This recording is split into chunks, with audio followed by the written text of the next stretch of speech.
अस्सलाम वालेकुम। आज का टॉपिक हमारे पास है सेलुलर रेस्पिरेशन क्या होती है। इसमें दो कैटेगरीज है हमारे पास। एक होते हैं हमारे पास रेस्पिरेशन और एक होते हैं हमारे पास सेलुलर रेस्पिरेशन। जो हमारे पास आम अल्फाज में होती है कि हमारे पास रेस्पिरेशन के अंदर यूजुअली क्या होता है कि गैसेस एक्सचेंज होता है, लेकिन इन दिस टाइप जो हमारे पास सेलुलर रेस्पिरेशन है ये ईच सेल में होती है और इंडिविजुअल लेवल पे होती है। और साथ में क्या है कि इस रेस्पिरेशन के जो प्रोसेस है इसमें कार्बन चेन, जो लॉन्ग कार्बन चेन है, उसकी ब्रेक डाउन की जाती है और उसको डिवाइड किया गया है इनटू 4 स्टेप्स के अंदर।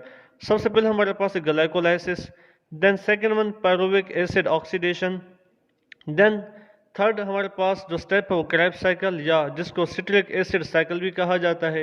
एंड लास्ट स्टेप हमारे पास है etc means electron transport chain. तो ये हमारे पास 4 स्टेप्स हैं सेलुलर रेस्पिरेशन के। आज हम डिटेल के साथ देखेंगे कि ग्लाइकोलाइसिस क्या है। Glyco means glucose, lysis means break down, means the break down of glucose is known as glycolysis. Formula हमारे पास है ग्लूकोज का C6H12O6। जब इसकी ब्रेक डाउन होगी तो इससे दो पायरुवेट के कंपाउंड बनेंगे और पायरुवेट का फार्मूला है C3H4O3 एंड प्लस 4 ATP के मॉलिक्यूल ग्लाइकोलाइसिस के प्रोसेस से जनरेट होंगे। तो जो ही ग्लाइकोलाइसिस होगी तो उसका प्रोडक्ट में हमारे पास दो पायरुवेट के मॉलिक्यूल आ जाएंगे और 4 हमारे पास ATP के मॉलिक्यूल आ जाएंगे।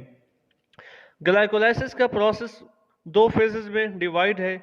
एक हमारे पास है प्रीपेरेटरी फेज, दूसरा हमारे पास है ऑक्सीडेटिव फेज। प्रीपेरेटरी फेज में यूजुअली इन्वेस्टमेंट फेज भी कहा जाता है, इसमें हम एटीपी को यूटिलाइज करते हैं, जबकि ऑक्सीडेटिव फेज को पे ऑफ फेज भी कहा जाता है, यानी हमें ये कुछ पे करेगा, मीन्स यहाँ पे एटीपी जनरेट होगी। तो सबसे पहले हमारे पास ये सपोज कीजिए ग्लूकोज के मॉलिक्यूल है। मैंने इसको 6 कार्बन की फॉर्म में शो किया गया है कि हमारे पास 6 कार्बन कंपाउंड ग्लूकोज का मॉलिक्यूल है। अब क्या होगा, ग्लूकोज का मॉलिक्यूल चेंज होगा ग्लूकोज 6 फास्फेट में। छठे कार्बन पे फास्फेट ग्रुप ऐड है। फास्फेट कहाँ से आएगी, इस प्रोसेस के दौरान, इस स्टेप के दौरान एटीपी की ब्रेकडाउन होगी, एटीपी का मॉलिक्यूल टूटेगा एडीपी के अंदर। इसमें एंजाइम कैनेज इन्वॉल्व होता है, तो ग्लूकोज के मॉलिक्यूल को फास्फेट मिल जाएगी, इसलिए हमने लिखा ग्लूकोज 6 फास्फेट। ग्लूकोज 6 फास्फेट एक एंजाइम आइसोमेरेज, उसकी मदद से ग्लूकोज 6 फास्फेट अपने आइसोमर फ्रुक्टोज 6 फास्फेट में चेंज हो जाएगा। फिर फ्रुक्टोज 6 फास्फेट के स्टेप के दौरान एक और एटीपी का मॉलिक्यूल ब्रेक होगा, उसके दौरान दोबारा एक फास्फेट मिलेगी। पहले नंबर 6 पे फास्फेट था, जो एटीपी का मॉलिक्यूल टूटेगा नंबर 1 पे भी फास्फेट आ जाएगी, लाइक दिस वन। तो हम इसको नाम देंगे फ्रुक्टोज 1/6 बिस फास्फेट।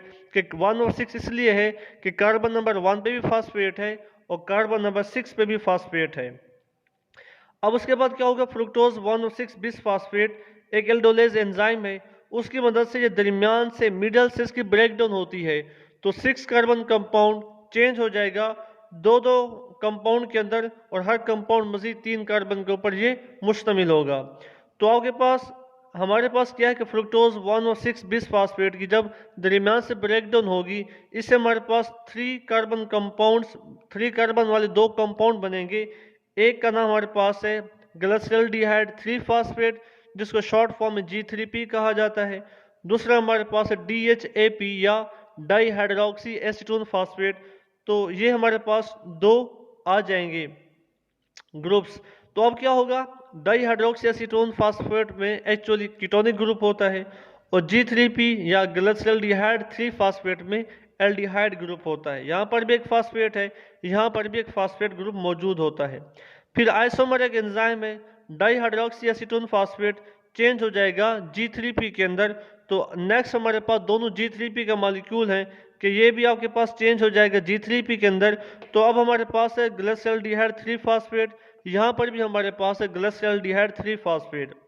अब एक इनऑर्गेनिक फास्फेट यहाँ पर ऐड हो जाएगा और इसी दौरान NAD चेंज हो जाएगा NADH के अंदर, मीन्स के NAD की क्या होगी, हमारे पास रिडक्शन होगी और G3P से एक हाइड्रोजन रिमूव होगा, तो G3P की ऑक्सीडेशन हो जाएगी। हमारे पास ग्लूकोज से लेकर यहाँ तक G3P तक या डाईहाइड्रोक्सी एसीटोन फास्फेट तक, ये हमारे पास प्रीपेरेटरी फेज। ये हमारे पास है प्रिपरेटरी फेज, या इसको इन्वेस्टमेंट फेज भी कहा जाता है कि यहाँ पर एटीपी इन्वेस्ट होती है। उसके बाद हमारे पास ऑक्सीडेटिव फेज कि जब ग्लिसरॉल्डिहाइड 3 फास्फेट की ऑक्सीडेशन होगी, कि यहाँ पर जब एक हाइड्रोजन रिमूव होगा तो ग्लिसरॉल्डिहाइड 3 फास्फेट की क्या होगी, ऑक्सीडेशन होगी। उसके नतीजे में क्या होगा, एक इनऑर्गेनिक फास्फेट यहाँ पे अटैच हो जाएगा, तो यहाँ से बन जाएगा हमारे पास 1O3। यहाँ पर भी एक अटैच होगा, यहाँ पर भी एक इनऑर्गेनिक फास्फेट अटैच होगा, और यहाँ पर भी G3P की ऑक्सीडेशन होगी और NAD की रिडक्शन होगी। एक NADH यहाँ से बनेगा, एक NADH यहाँ से बनेगा, तो ग्लिसरॉल्डिहाइड 3 फास्फेट चेंज हो जाएगा 1O3 बिस फास्फोग्लिसरेट के अंदर। कि एक फास्फेट 1O3 इसलिए है कि पहले 3 कार्बन पे फास्फेट था, अब एक और फास्फेट कार्बन नंबर 1 पे आ गया है।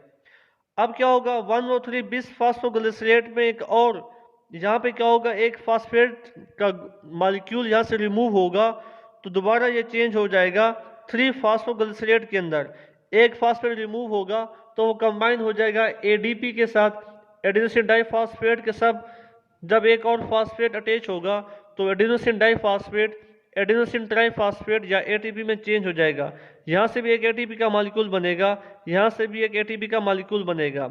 जब एक फास्फेट रिमूव हो जाएगा तो 1O3 बिस फास्फोग्लिसरेट चेंज हो जाएगा 3 फास्फोग्लिसरेट के अंदर। फिर 3 फास्फोग्लिसरेट के अंदर ये अपनी थोड़ी पोजीशन चेंज करता है फास्फेट ग्रुप की, तो फास्फेट ग्रुप कार्बन नंबर 2 पे आ जाएगा। अब इसको नाम दिया जाएगा 2 फास्फोग्लिसरेट के से नाम दिया जाता है। इस प्रोसेस के बाद होती है dehydration, the removal of water का मॉलिक्यूल यहाँ से रिमूव होगा, 2 फास्फोग्लिसरेट यहाँ पे चेंज हो जाएगा फास्फोइनोल पाइरुवेट के अंदर। डिहाइड्रेशन के बाद 2 फास्फोग्लिसरेट चेंज हो जाएगा फास्फोइनोल पाइरुवेट के अंदर चेंज हो जाएगा।